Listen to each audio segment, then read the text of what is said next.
যারা চাকরি করেন তাদের ক্ষেত্রে মাস পয়লার মাসের শেষ বলে একটা কথা হয়। মাস পয়লা মানে যেদিন বেতন মিলবে, মাসের শেষ মানে তখন হাড়ির হাল, বেতন একদম তলানির দিকে। কিন্তু এটা তো পুজোর মাস, আর এ মাসের শেষে পুজো, তাহলে রাজ্য সরকারি কর্মচারীদের কপালে ভাঁজ পড়াটাই স্বাভাবিক।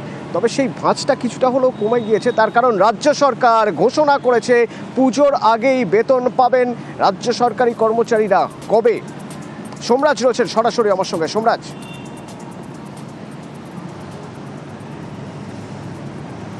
দেখো, গতকালই রাজ্যের অর্থ দপ্তরের তরফে নির্দেশিকা জারি করে দেওয়া হয়েছে, যেখানে বলা হয়েছে সেপ্টেম্বর মাসের বেতন আগামী 24 ও 25 সেপ্টেম্বরই সরকারি কর্মচারীরা পেয়ে যাবেন।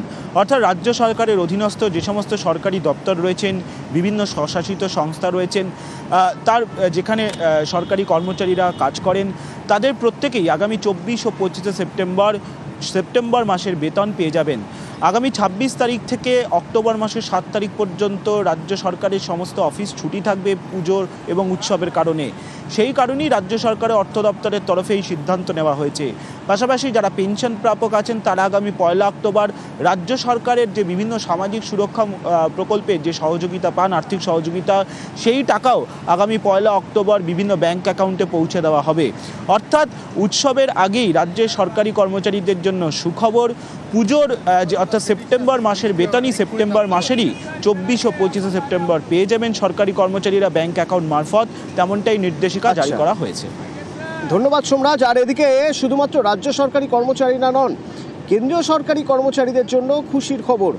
বাংলার যারা কেন্দ্রীয় সরকারি কর্মচারী তারাও আগাম বেতন পাবেন। সেপ্টেম্বরের বেতন এবং পেনশনভোগী যারা, তারা পেনশনও পাবেন আগে ভাগে।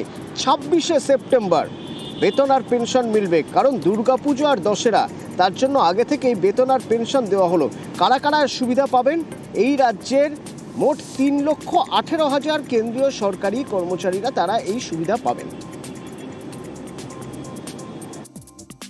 পুজোর আগে কি উনি বাড়তি টাকা দিচ্ছেন? যে উপহার দেবেন দিচ্ছেন তো বেতনটাই। আপনাদের হাতে অঢেল টাকা আছে, আপনি অমুক তারিখের বদলে অমুক তারিখে দিচ্ছেন।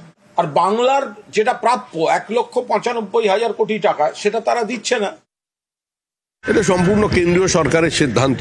উৎসব মুখরতায় মানুষ থাকুক আর তার ছোঁয়া কেন্দ্রীয় সরকারি কর্মচারীদের কাছেও আসুক, সেটার জন্য এই প্রচেষ্টা বা এই পদক্ষেপ। সবাই এটাকে স্বাগত জানাবেন।